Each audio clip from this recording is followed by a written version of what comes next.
So I go up to this guy. I go, you know what? Like, I've been watching you for like a month, and I didn't have a dad in my life. Can you teach me how to be a man?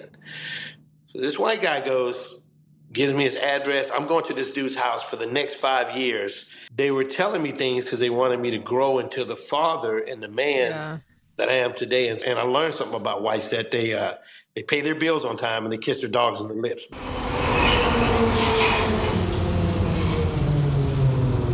Welcome to Grief City. And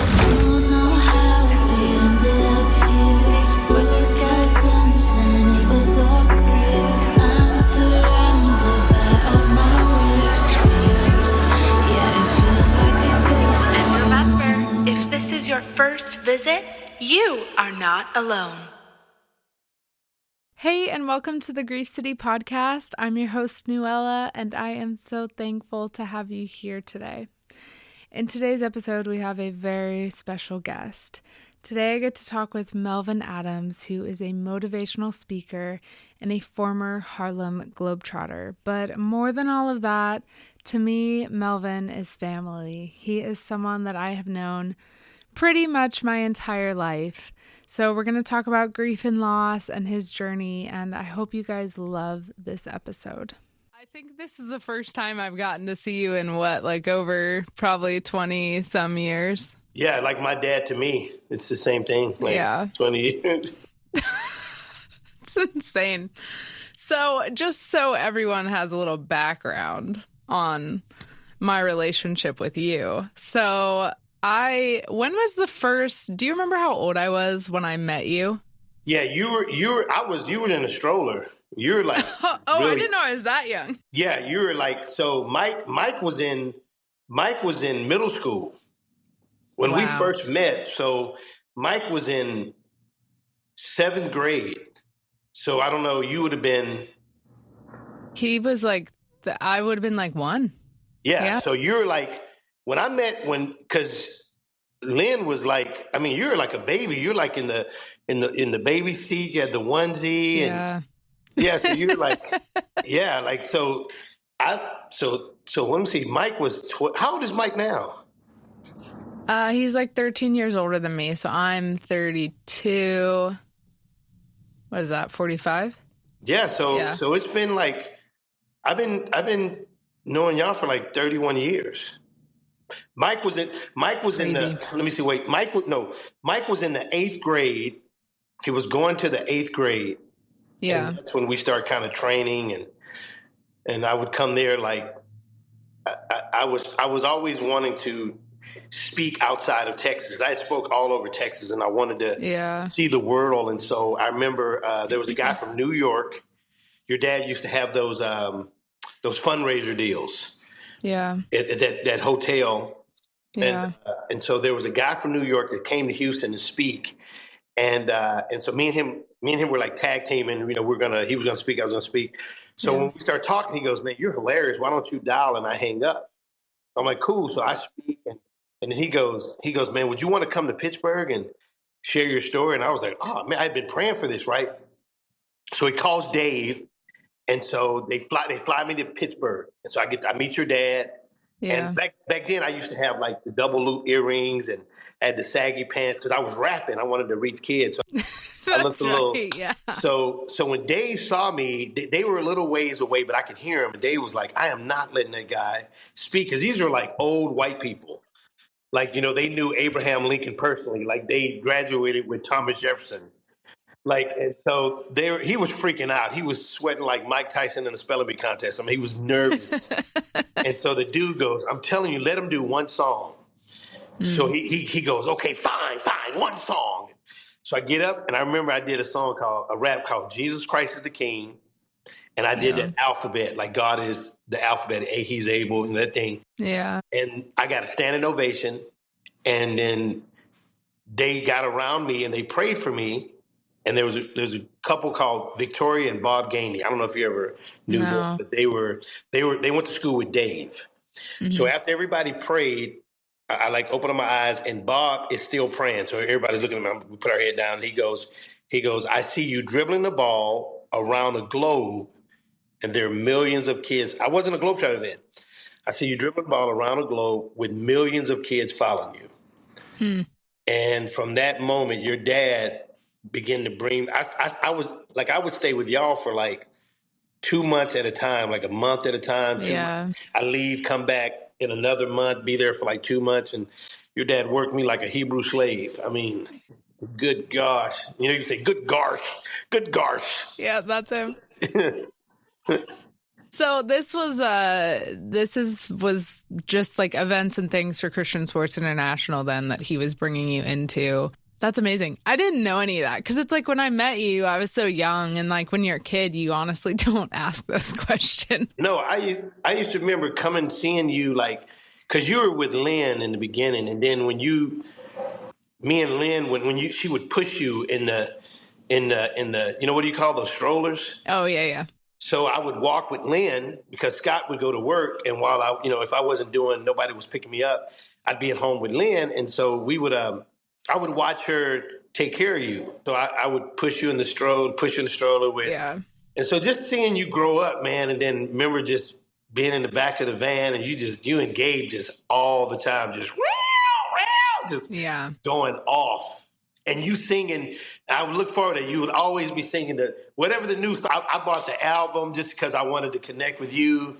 So every album she had, I would buy it. So when I got to your house, I would know the song that you would sing, like, Who Got You Again, Not a Girl, Not Yet a Woman. Yes. And just so everyone knows, Britney Spears' obsession was strong in me. Yeah. Very strong. I'm not that innocent. Honestly, it's because of you. I remember, I think I was like 6 or 7, maybe. I can't remember. But it was that old Division Street house.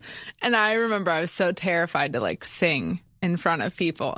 And you're like, I'll give you $20. Will you sing? I think I was like sitting behind the refrigerator.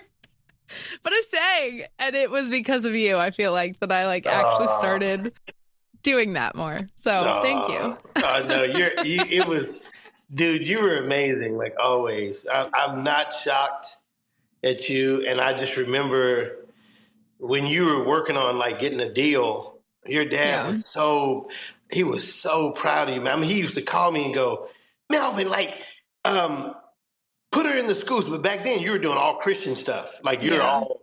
And so I was like, Scott, I want to, but like, I'd get kicked out of the schools because Sarah only sings Christian. He's like, well, just talk to her and maybe she could do like songs about like, I said, could she do like Hero, like Mariah Carey, and she could reach the girls and be like Hero. And then you were like all over the place. So you were gone. Like, so, but he would talk about you. So, I mean, he was proud of all of y'all, man. Y'all made his life. He lived for you guys. Like y'all were like his heart.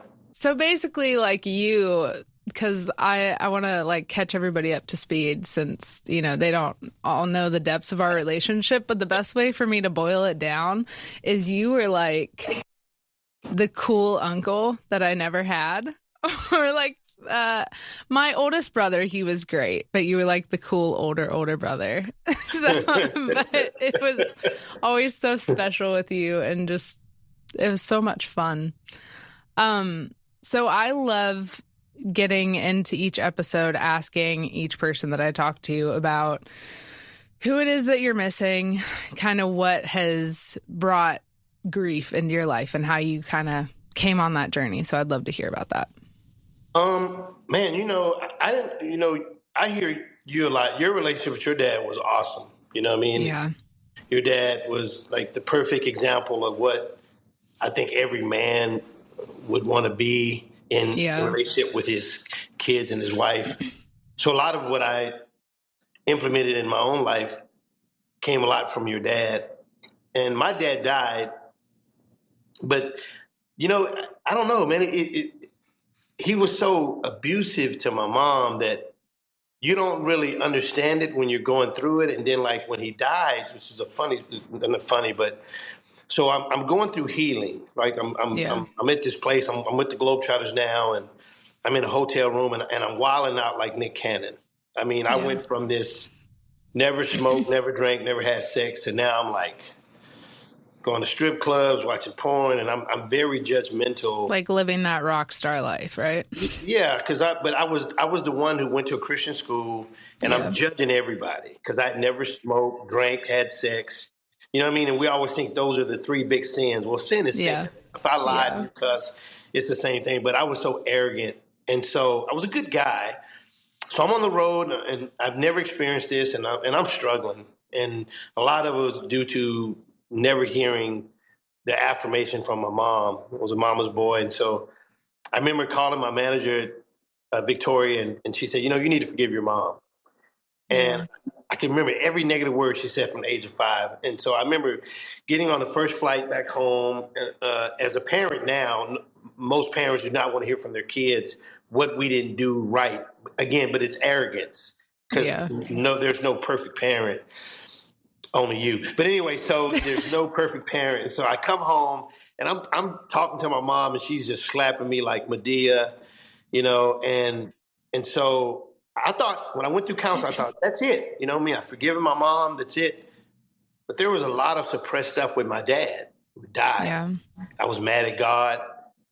As weird as that sounds, because And how old were you again when he passed away? So I was 13. Oh my gosh, so young. Yeah, and so, I remember this was just recent. This was about maybe, I was kind of dealing with some stuff on my youngest son, and I remember just driving to his grave, and I knew exactly where he's at, and then I thought I was be joking with you. Now you're going to make me start crying. But anyway, oh my gosh. Hey, it's Thanks, Sarah.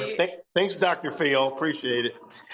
So Sarah just brings out the in you.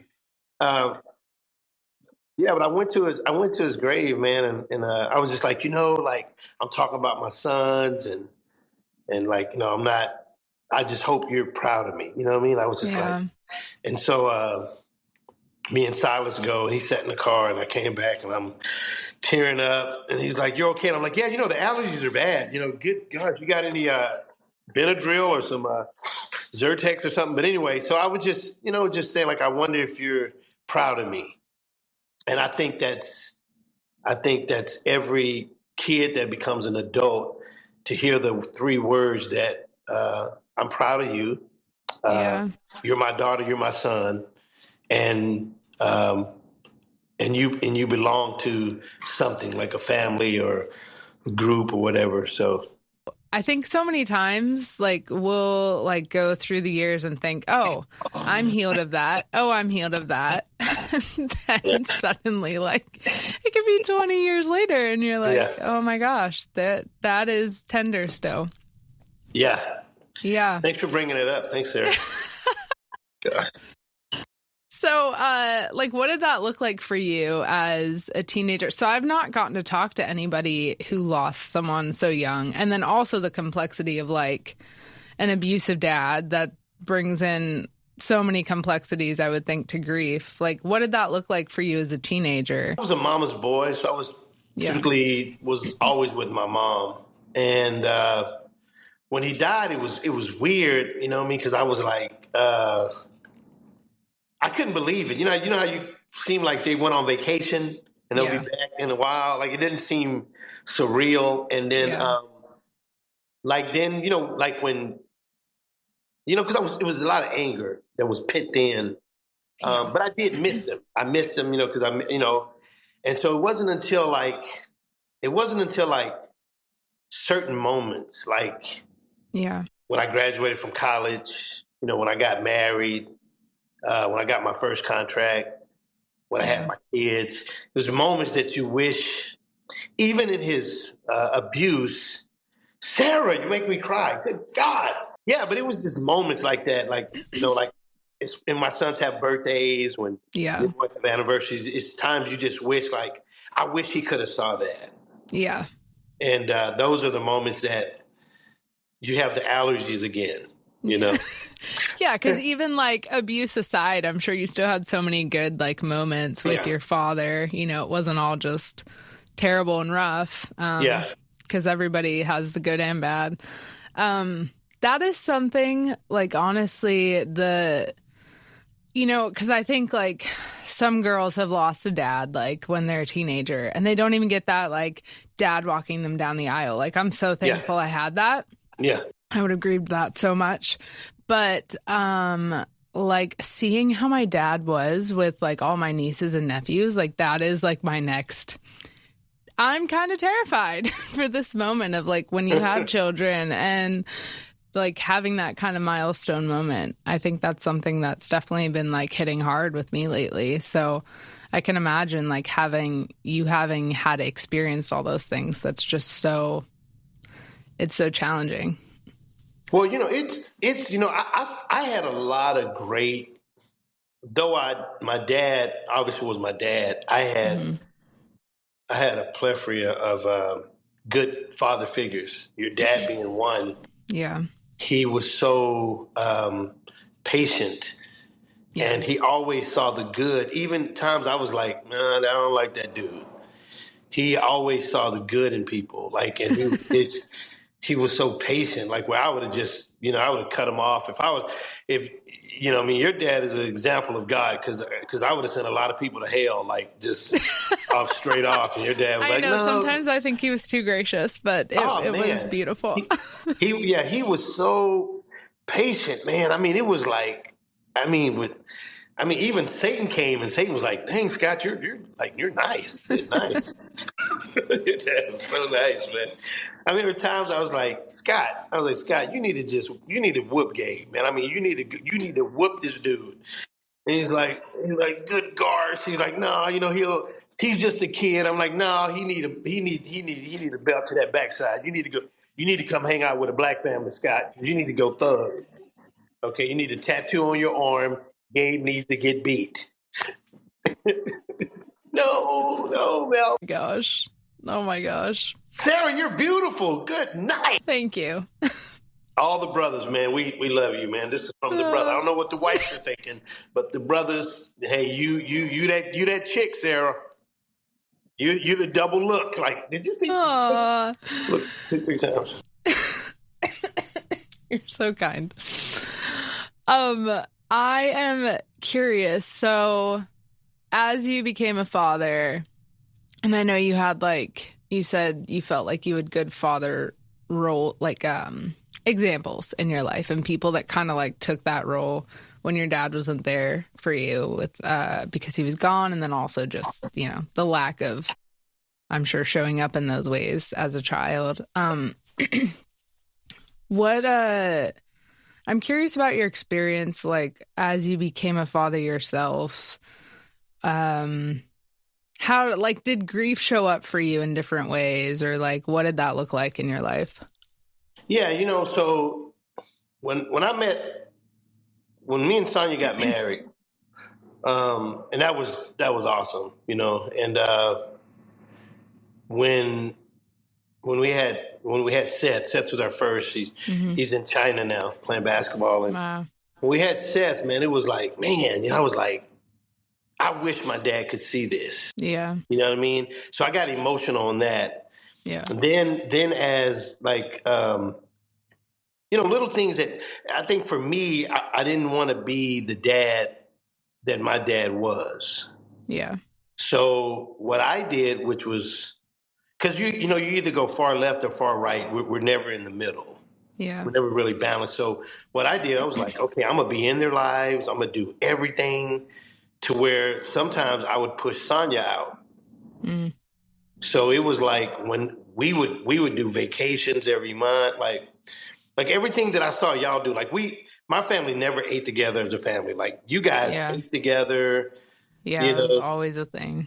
Yeah, I never experienced that. When I was seeing this, I'm like, this is like, man, what is the key to the white family? Like, I need to bring this to the Negro side. My gosh. And so I would implement a lot of what I saw Scott do with all of you. But again, the time he spent with, obviously I saw Gabe and Mike because they were in sports, right? Yeah. You were playing with dolls and beating Brittany up on American Idol. But I was like, man, so I implemented that in my family. And so I mean, I just did everything with them until where when they got about 13 and they started getting into AAU, and it was just like practice twice a week, games on the weekend. And we couldn't even talk about basketball because my wife would just get mad.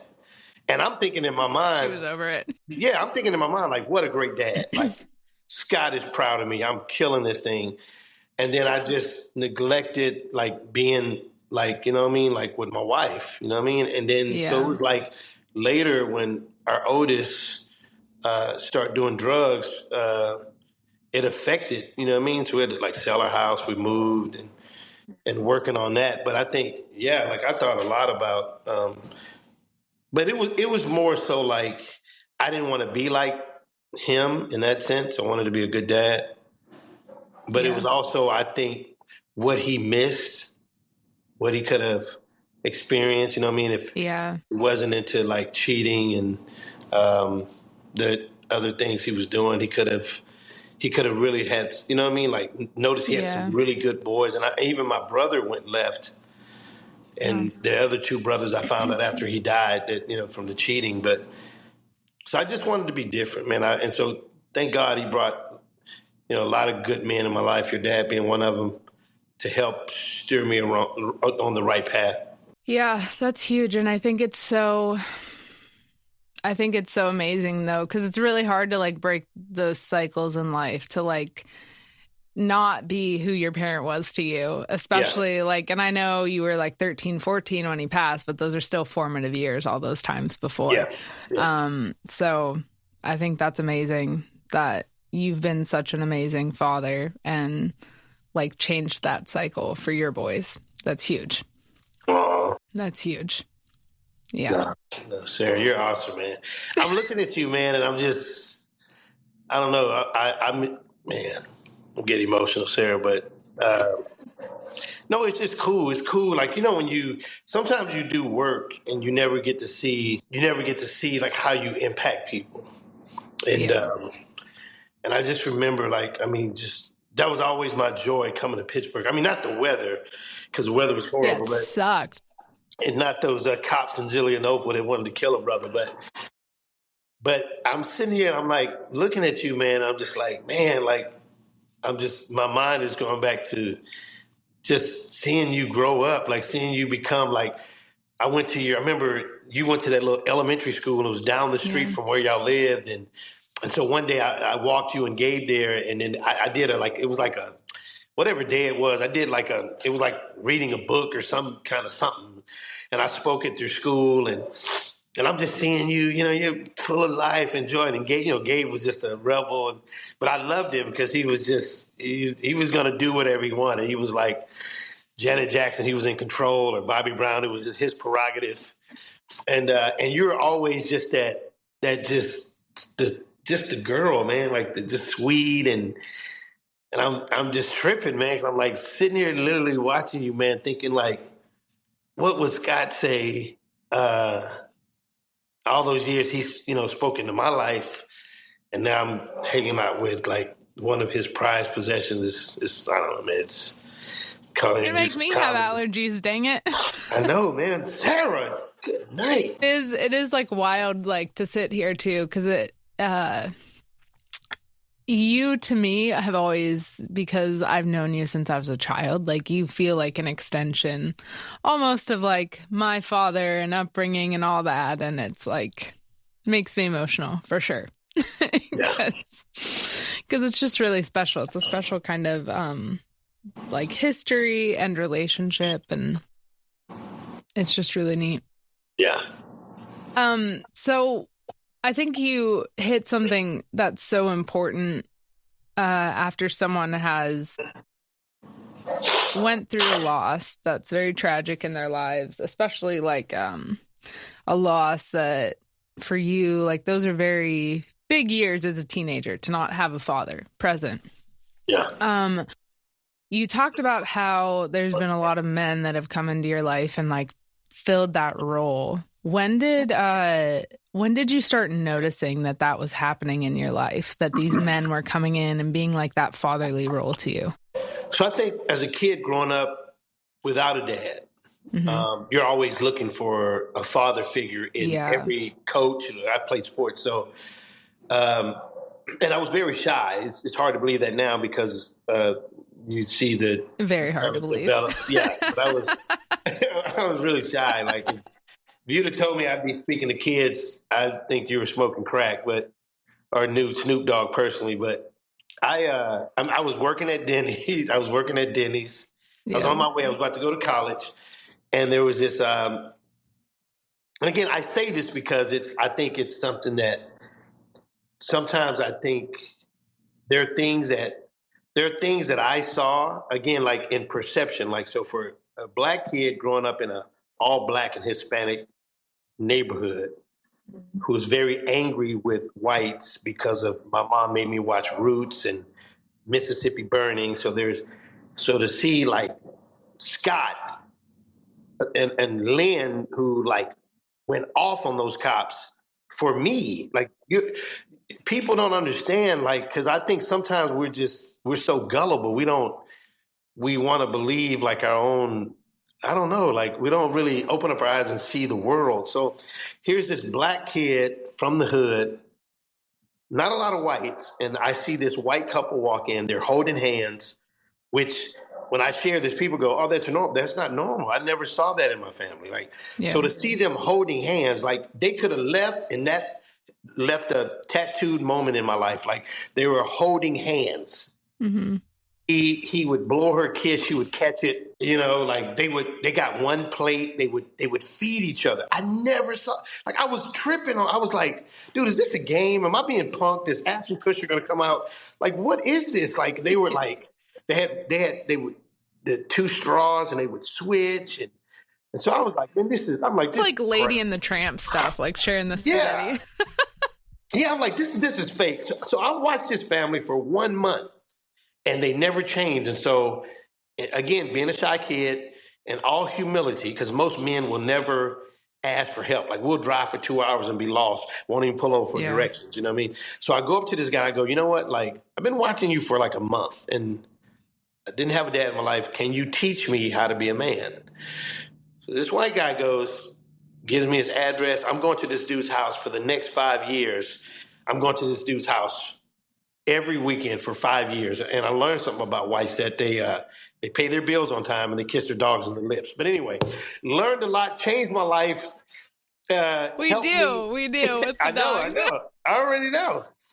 I've been going to my white friend's house, and if they got a dog, and my wife would be like, no, I'm fasting. It's like, no, you touching that dog and you didn't put that in the soup.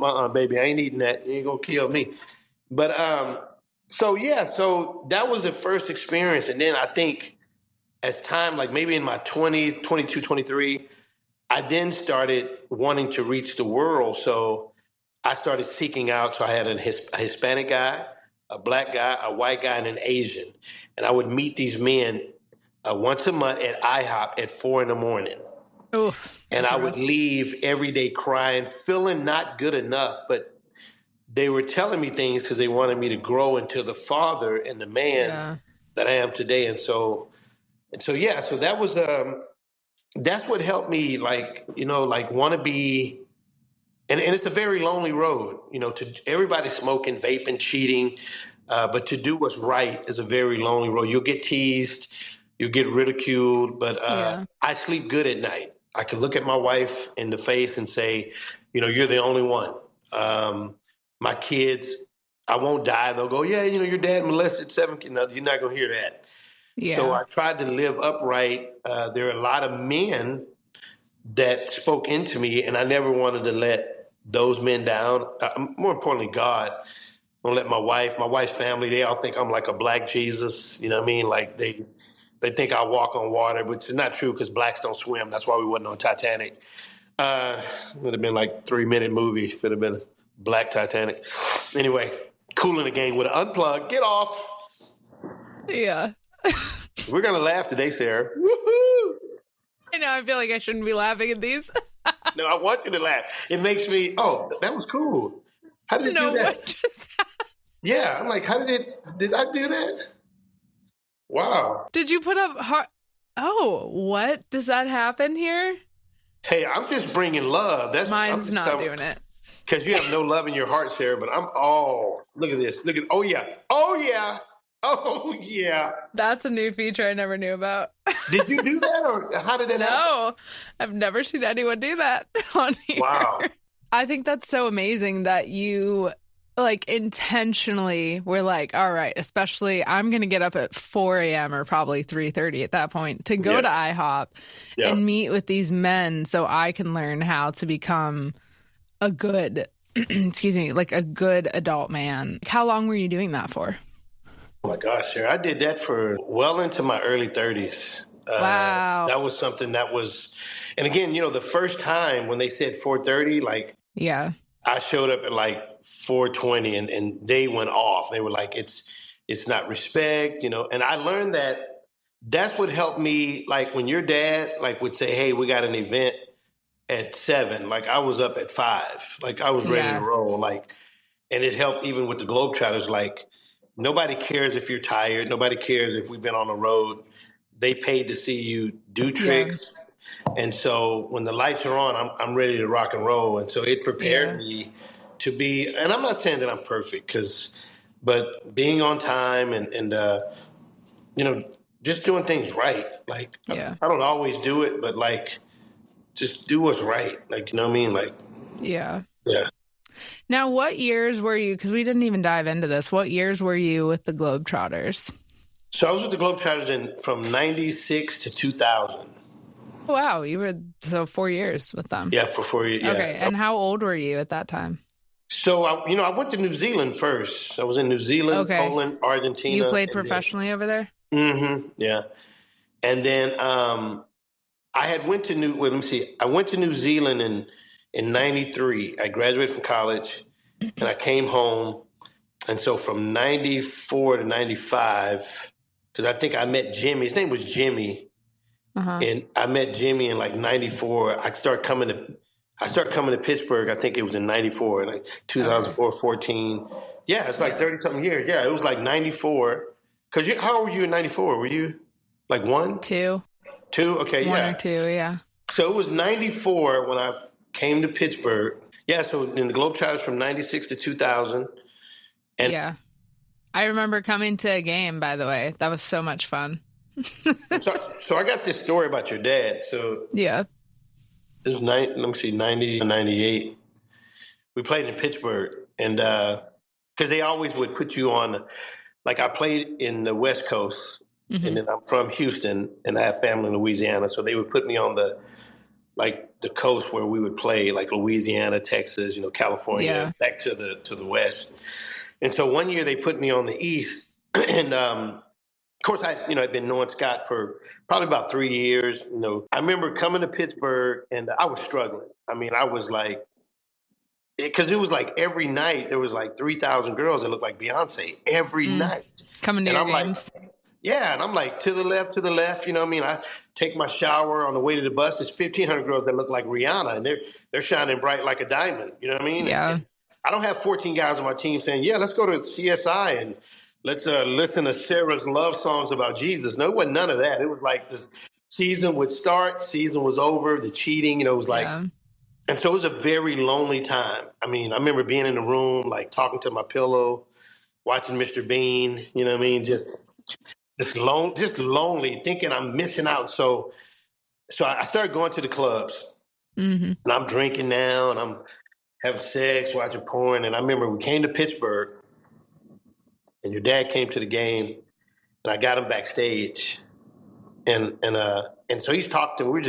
We're chit-chatting and chat-chitting, and I'm talking to your dad, but I'm like, because now I'm struggling, you know what I mean? Like, and I'm talking to your dad, but I'm like looking at these chicks. I'm talking to your dad, looking at these chicks, and talking to your dad, and so he grabs me by my face, and he goes, guard your heart. And I'm like, because your dad was like a dad to me, and he goes, I've always known you, always had a pure heart, always. And now he's talking. Now I'm looking at him like if it was my dad. Yeah. So he goes, you gotta say no to the 3 G's. And I'm sitting there going, is Scott a gangbanger now? Like, what's up, the 3 G's? West Side? I thought he was gonna start throwing up, and Ice Cube was gonna come. And I kind of looked at it, I was like, 3Gs? I'm like, Scott must have been listening to some hip hop or something. What 3Gs? He says, when you get really good at something, Melvin, people start patting you on your back. So you have to say no to the glory.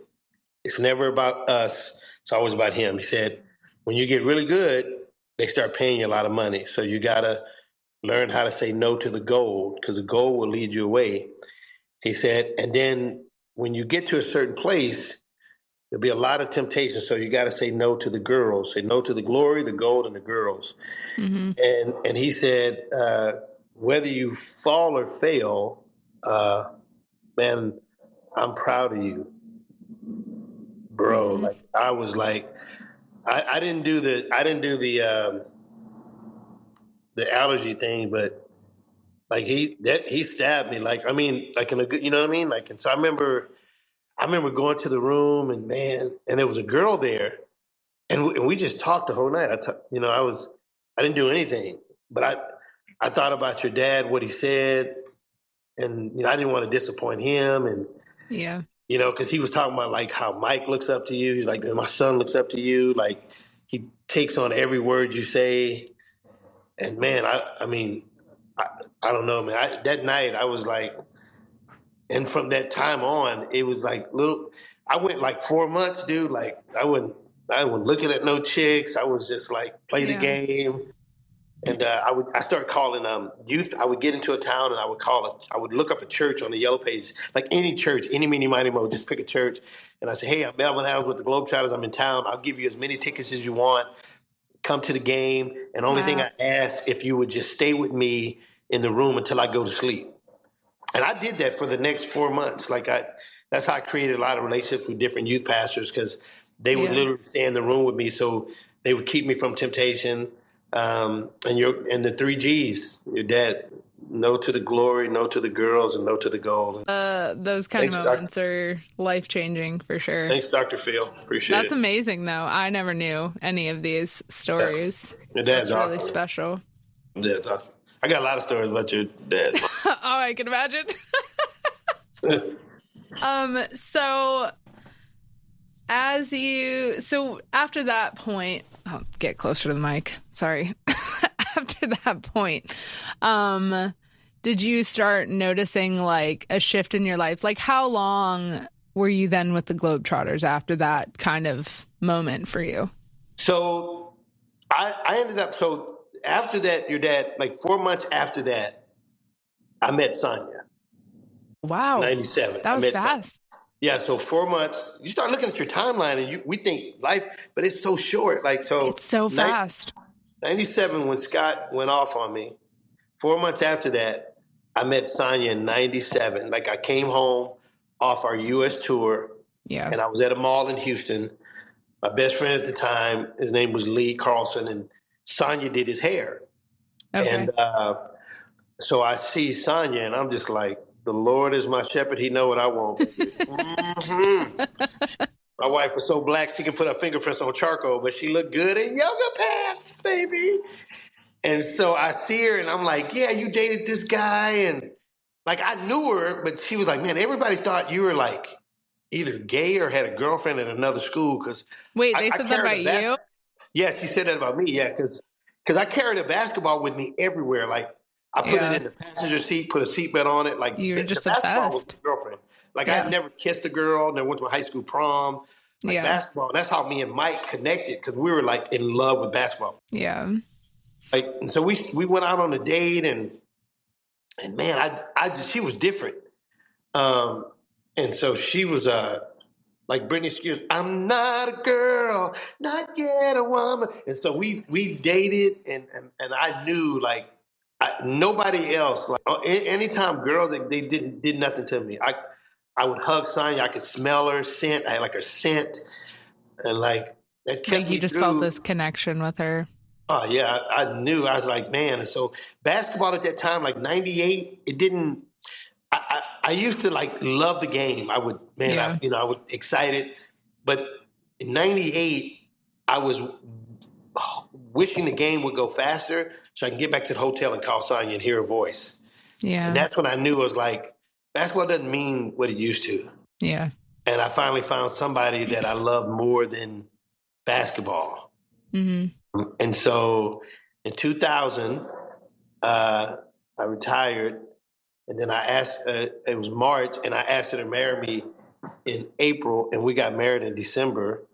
And we wanted a baby Sarah. So we put a picture of Sarah on the wall and go, maybe this could be the night that we'd have a black baby Sarah that like Britney and Janet Jackson, but it never happened. You got those boys. 2 boys. Yeah, 2 boys. Hey, what a blessing, though. I had a question in mind, but I like totally just lost So proud of you. So proud of you, Sarah. I tend to do that, get you off focus. Thank you. I'm proud of you. So proud of you. Thank you. Beautiful. That means a lot. That means a lot. Yeah. Yeah, that's pretty amazing, though. Like, it wasn't long after 4 months you met her, and then your life just took a whole different trajectory.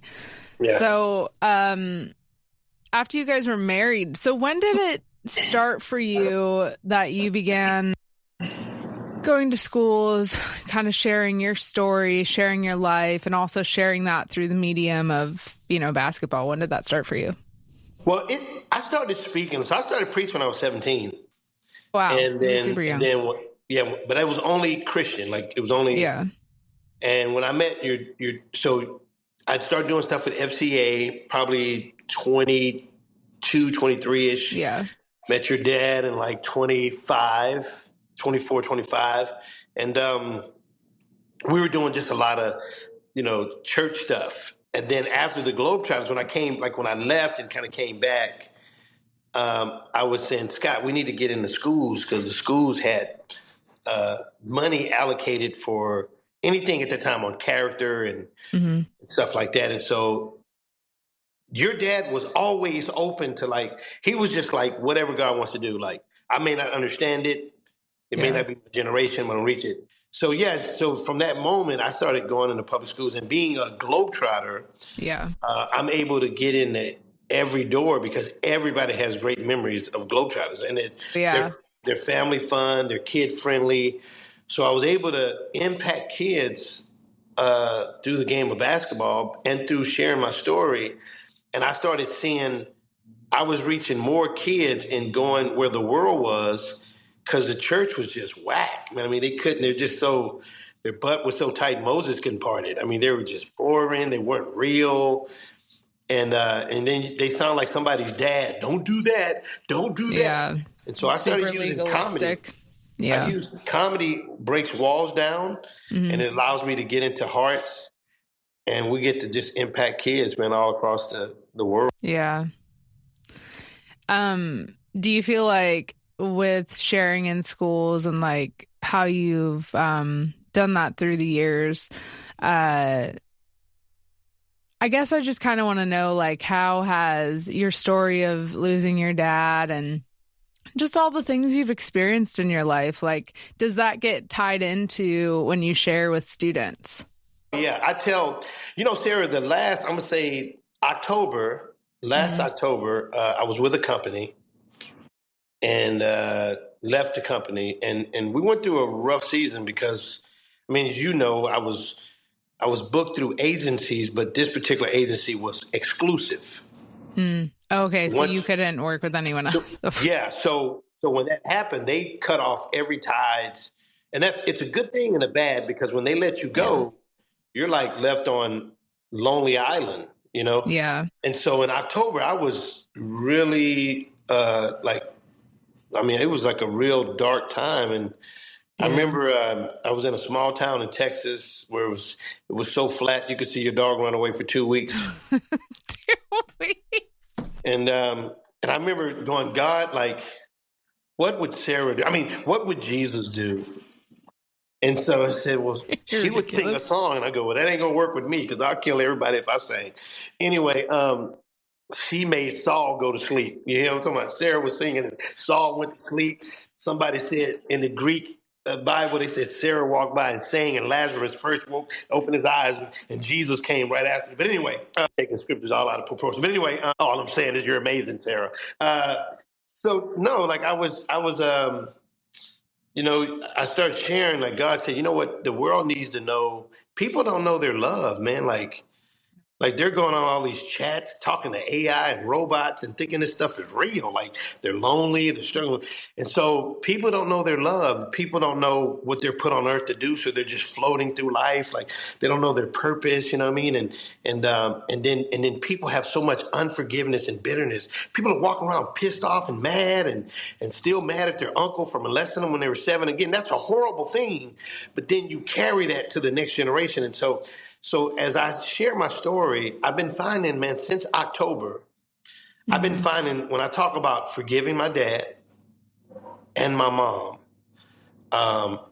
I've never seen God move the way so many kids they'll just come up bawling, man, just like, I'm still mad at my uncle, or I'm still mad at my mom.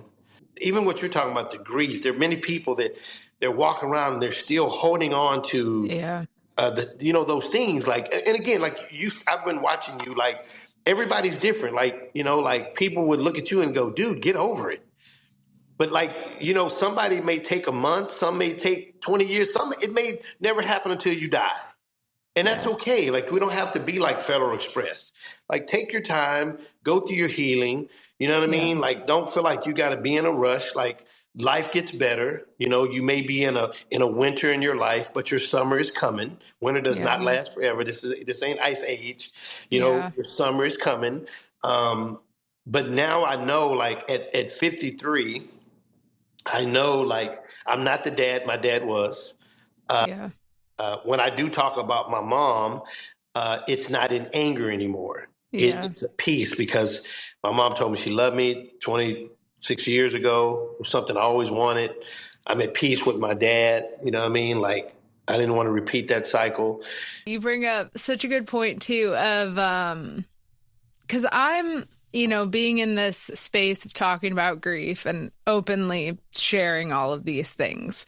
I'm always very self-conscious of how I share things, one, and then also how I may come off, because, it's like the thing of, I don't want people to think I'm like this sad, depressed girl, because I'm not. I'm also going to share the realities of loss.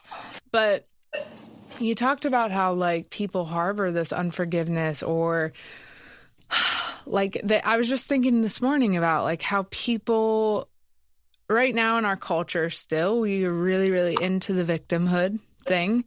And it's like, I almost feel like people don't realize that healing is a choice you make, and it's really hard some days, and it's not going to happen right away for you. But healing, whether it be from bitterness of a parent, but especially, in this case of loss and grief, whatever the complexities were in your loss, like, healing is a daily choice that you have to make and you have to go after. True. I think that's such an important aspect of all of this, because, I'm following I follow lots of grief pages because I'm talking in this space. I like seeing what's happening in the communities and things like that. And I am in agreement with you. Like, take all the time you need to heal. But also, I think there comes this point for every person that is navigating loss and the heartache of it, that you have to make the choice of, like, I need to find healing. Like, I need to start to heal. It doesn't mean I'm not going to miss them all the time. It doesn't mean I'm not going to have really crappy days. But I need to start actively going after healing in my life. I saw this, my wife was telling me, and one of the things you said, people are gonna drink Haterade their whole life. They graduated from Hater High School. And their life sucks. So hurt people, and heal people. And so it's so easy to look at other people, and the issue is really us. The battle isn't against flesh and blood; it's against us. Like, it's all these issues. Instead of just dealing with that and then healing, we'd rather just point fingers at. And so my wife this healing thing kind of came with It was his YouTube. It's blowing up. It's blowing up. Like, it was awesome. And there's this guy, he died and he went to heaven. And he saw all these celestial bodies. Like, I don't know if you even saw this, but it's like, if you can imagine, like, you, like, but just, you know, the frame of your body, but it's like you can see through you. You know what I mean? So it's like it's lighted around your whole body, your shape. Okay. And then it's all this line, because it's like judgment. People are going, and he sees these seeds in everybody, like seeds, like, because you can see them, like, it's just seeds. He's like, man, what is this? You know, like, is this Ezekiel bread? What is this? Like, all these seeds and inside these celestial bodies. And so he's getting the judgment, and here God goes, go to hell. And then the door opens and people go into hell. And so he gets like, he's like third. He's like, there's three people in front of him. And the fire was so hot that when he sent the person to hell, it burnt his arm. Mm-hmm. So he gets up there, and God's just going like, he's bringing up all the negative stuff he did. And he's like, oh, man, I'm out of here, man. I'm going straight to hell. And then he goes, you remember that girl? And he says her name, and he said, like, you never forgave that. And he goes, what do you mean? I did forgive it. And he's like, look at your body language. Look how angry you get when you say that. And then he said, you see all those seeds in people? And he goes, yeah. What is that? He said, those are unforgiveness. And I saw that, and I go, you know, man, because we hold on to stuff. Like, whether it be like maybe you're beating yourself up, like maybe your mom died, your dad died, and you're beating yourself up thinking, I wish I could have been a better daughter or a better son. Or I've been angry with them because they were never around, or I'm still angry with them because they're abusive, or whatever the scenario may be. And the enemy wants us to stay in this place of unforgiveness and bitterness. And the thing about it, the world is gone. Like, my daddy is wherever he's at, he gone. No matter what I do, he ain't coming back. You know what I mean? Now, I think about him, like what we talked about, yeah. But I dealt with that. And there's still seasons, like you said. There's like, when I got married, I thought, okay, you know, I was 13. I'm 28 now. Like, and here comes him.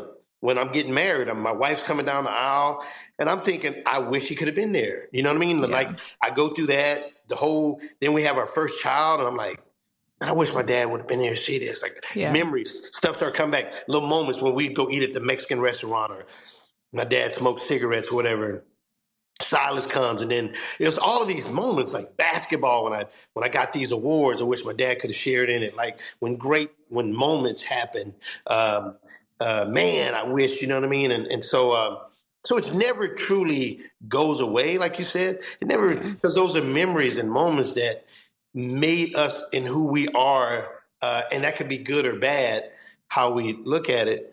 Yeah. But I know that, like Scott still lives, because I see it in you. I see what you do on social media. I see the songs you sing that bring healing to people. Like, that's everything your dad did. Like, you're so patient. You know, I see Gabe. Gabe's like coaching baseball, and your dad was so passionate about that. And Gabe's just as passionate as your dad is. And he's impacting kids, you know, taking them to, like, where they're winning, like Mike's the gentle spirit. You know, look at him, like, full of knowledge. He's a great dad. And so it's and then all the people, like there's a group of people that we don't even know. Like, there's stories that you just heard that you had no idea what your dad did for me. How many more Melvins or Melindas there are in the world? And so you're setting that yourself, like, you're doing your podcast, you're sitting in the dark. It wouldn't work for me because I'm Black. You probably wouldn't see me. But it works for you. It makes your hair shine and your makeup is tight. But your dad, like, those memories, like, he's looking down on heaven, got more teeth than a dentist, smiling, going, Moses, come here. Jeremiah, stop crying. Come check out my girl. This Sarah, look at her. Britney Spears. Check this out. Yeah, Mary's like, man, Jesus, if you would ever come back, you think you just work through Sarah? You know it. She'd be the best Mary ever. So you're, and that's the NIV, the Negro International Version. That's where I'm coming from. Yeah, but that's huge, because we carry we always carry the legacy of these people. I'm still recovering from this last comment. You weren't ready for this. But I think that's so huge, is that is like the, whether you had a flawed relationship with the person you've lost or not, there's probably, hopefully, something good that came from them, that something that was woven into who you are. And like, that's the biggest thing is, while they're not here, like, because I always think about, like, my dad was just he was like this, I feel like it's like this humble kindness of God to people's lives. Like, he wasn't this loud person, and he could talk your ear off for hours for sure, but like he was very content in the position God put him in his life. And sorry, I keep losing my train of thought. All these things.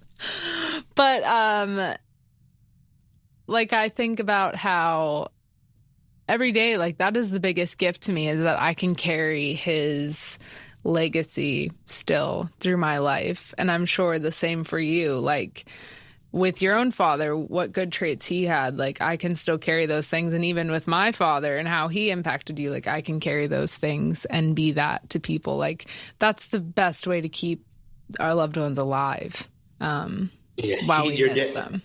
That, it's funny because probably you and your husband are like light and day, right? So Scott was so confident in who he was. Mm-hmm. He didn't care about being in the front. Like, he was cool being in the back. Nobody knew who he was. And he just went along with his work, and he did it faithful.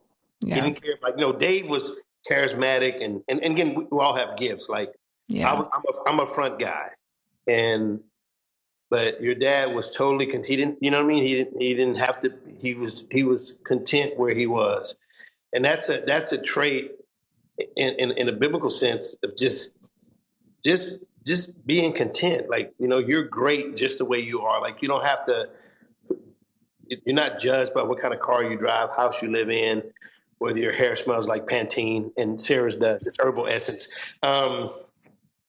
But you're great anyway. You know what I mean? Like, it's I think that's a great trait. Like, just being, because I think every day we're constantly seeking God, because the enemy is constantly trying to get those 3 G's.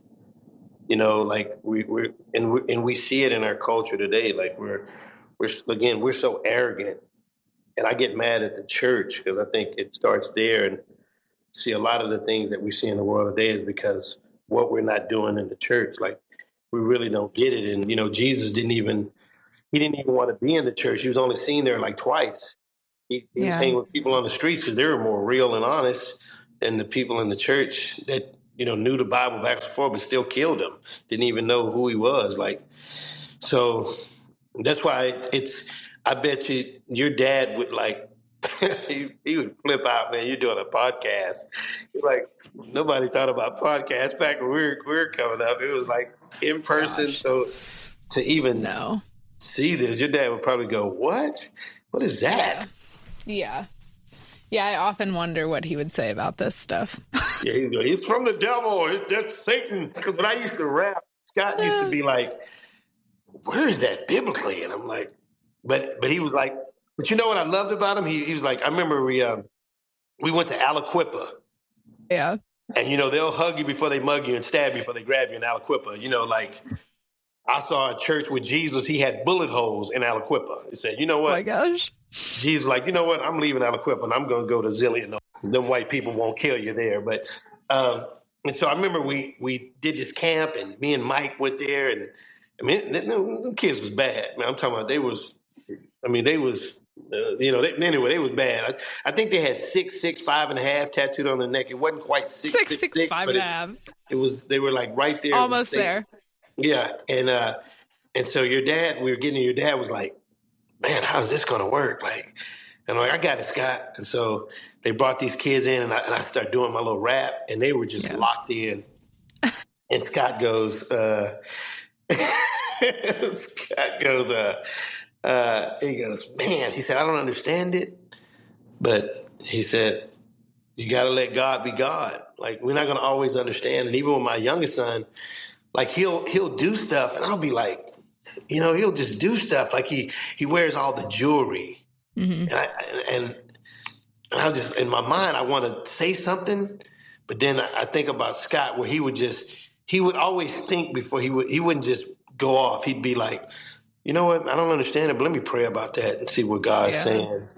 And I'll tell you another good thing about your dad. You probably don't know this. So I had a lot of insecurities. I just wanted people to like me, you know what I mean? Mm-hmm. And so I remember, I went to New Zealand, went to Poland, and then I worked out with the Spurs. Okay. I wasn't on the team, but I worked out with them. And so as if the Globetrotters wasn't enough, you know what I mean? Like, so I remember like, I said, I played with the Spurs, right? And because I thought maybe that'll make me, like, people will like me more. Like, they're going to like me anyway. And so I did that for years, man. And so I was in Kentucky, and I was always worried that, like, somebody was going to find me out as a liar.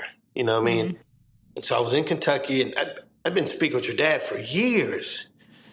And Scott called, like, so I used to go work out at this gym in Houston, and there was this guy there, Pentecostal dude, and he wanted me to work for his water company. And I was like, nah, man, I'm gonna play professionally. I'm still trying to chase my dream. And I guess he was offended that I turned him down. So I'm on the road, and your dad called me. He said, Melvin, he said, I called the Spurs organization, and they said, you never played. And he's like, even the kids here in Pittsburgh, like, they don't even care what you did. They just love you.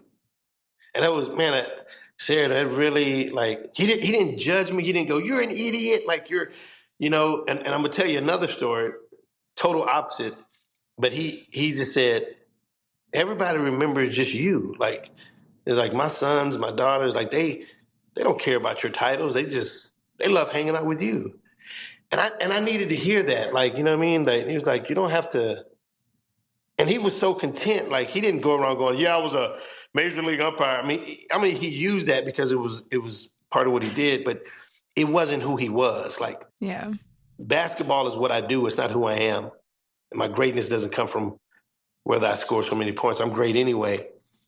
On the other side, there's another guy in the organization, not your dad, that they totally left me, like, just threw me off. Like, this, the dad would have never, like, you know what I mean? Like, he would talk you through it. Now, if you're an idiot, he would have let you go. If Scott let you go, you got to listen. I mean, it's 70 times 7. So after 491 times, Scott was like, okay, 70 times 7, that's 492. You out of there, but yeah, so it was, man, yeah, he was just always, dude, like, prime example of, like, a Jesus on earth. And that was awesome, man. Yeah, he was. That's really cool. I never heard those stories. Yeah, your dad was like a dad. He was my spiritual dad, man. Because I knew y'all more than anybody. Because I'd be in Pittsburgh 9 months out the year, like, literally. You were there a lot. A lot, yeah. So I had a lot of hash brown casserole with the. Ooh, that was my favorite. Wait. Shake and bake. Shake and bake. Oh, you loved that, didn't you? He still hates it, dude. And she made that corn. Oh, it's the creamed corn, right? Man, if that had been so Jesus' Last Supper, I don't know if he'd have went to the cross that day. He would have went, but he wouldn't have went that day. He would have had to eat Lynn's shake and baked chicken. Oh, that was so good. That was the meal. I loved it, man. Because she used to put, like, she made it was a casserole, but it was one thing she did. She put, like, I don't know if there was Frosted Flakes. She put something. Like on the chicken? Oh, no, oh my gosh. Yes, those are like those, I think they call them, like, funeral potatoes. Man, that was so, it was so good. They always make them for when someone dies because they're so comforting. Dude, they were so good. And I remember Gabe, he was so mad one day. The dude, he came in the room and just farted. in the room. Gabe was a weird dude. He would just walk by, just like fart on my leg and just run away and laugh. Like, I have a tattoo of a fart on my thigh right now just because of Gabe. Thanks, That's Gabe. Appreciate it. imprinted on him. Yeah. Yeah, he was super weird. He was terrible to me. But he was awesome. I look forward to seeing that dude every day. Yeah. So we can wrap things up, but I want to ask you, like, so because in this space of talking about loss and stuff, it's not very like male heavy. So like, a lot of women, because they're usually more in touch with their feelings and talking about it. Yeah. But I know there's many young men that lose fathers or lose someone in their lives that means a lot to them, and they have a hard time like navigating that. If there was any advice you could give to a male, whether it be young or even an adult man, like just giving them advice of how to just live and move forward in life, like what would you share from them, from your experiences you've learned thus far? I would say we're taught as men to not share our emotions, and that's a bunch of hogwash. Like, even Jesus cried, and so being a real man strength is not when someone hits you, you hit them back. It takes more strength not to hit them back. Yeah, it takes more strength to really let your feelings out and be vulnerable. So it's okay to hurt, because as men, we're going to hurt. Like, there's things in life that make us mad. There's things in life that hurt us. And if you're a young man, women love when you could like let that stuff out, man. If you hold it in, you're going to fart. So you have to let that stuff out, because, I'm just saying it'll set you free. I think as men, we always think we got to be tough and hard, and that's a real man can be tough, but he can cry too, and he can be in tune with his emotional side. Yeah, I think one of my favorite things you brought up, and we really didn't like dive into it too deep, but it was very clear from what you shared, is just unforgiveness will literally like blockade healing in your life, and it's going to like keep that at bay. And it truly is one of the best things you can do for yourself, young man, young woman, whatever, to just find that forgiveness and allow those emotions to come out. It's okay. Yeah, it's okay. Like it's okay to be vulnerable, and it will, the Bible says if we confess our sins, he's faithful and just to forgive us and cleanse us. But it also says, confess your sins one to another that you might be healed. Like, why would he even throw that in there? Like, and it's because we need each other. We need someone that we can be brutally honest with. Someone's going to love us enough to tell us the truth, still encourage us and build us up and all that, but also love us enough to tell us the truth. And we need people in our life where we can be, we can break down. I don't think a lot of men have that, because we get together and we all just lying, and we all got to be tough and strong, and there's some days you're not going to be strong, and it's okay. It doesn't mean you're not less than a man. I mean, it means you're a man, and you're a real man. And if you're feeling like you're struggling with grief, go on Sarah's podcast and let that stuff out. Just reach out to her. She will get back with you. I'm telling you, she got back to me. You can get on Noella. You can get on that podcast, baby, and come share your grief. And all you women, we appreciate it, but we need more men. Get on here and talk to Sarah. It's going to be a little Dr. Sarah session here. Yeah. You're going to be a woman talking about, why can't my hair be perfect like that? Because it can't be, because she's Sarah, okay? Do you know why I use that name, Nuella, for like artist stuff? Yeah. Why is that? So I did that. I was kind of figuring out like artist name for music to go under for a while. Yeah. And after my dad died, I couldn't write anything but like music just writing about loss and processing it. Yeah. And so because his name was Newell, I was like, well, let's make this all feminine. And so it's actually just a way to honor him. So Newella. Scott, that was Scott's middle name? That was his first name. He always went by his middle name, though. Wait, what was Scott's first name? Newell. That's his real name? Yeah. Newell? Yeah. So it's Newell Scott Grinder? Yep.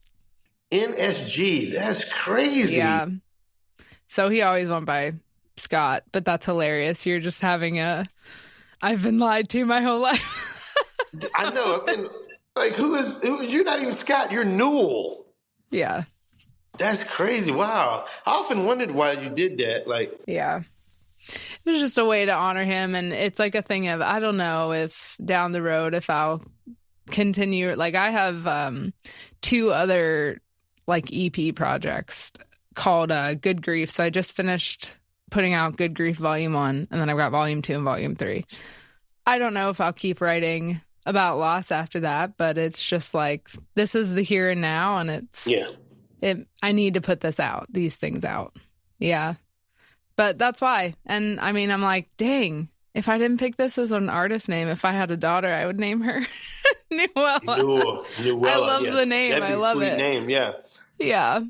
Yeah. So it's really just to honor him, and yeah, it's my little salute. I love to you, that. Sarah, and I'm so proud of you. Love you too.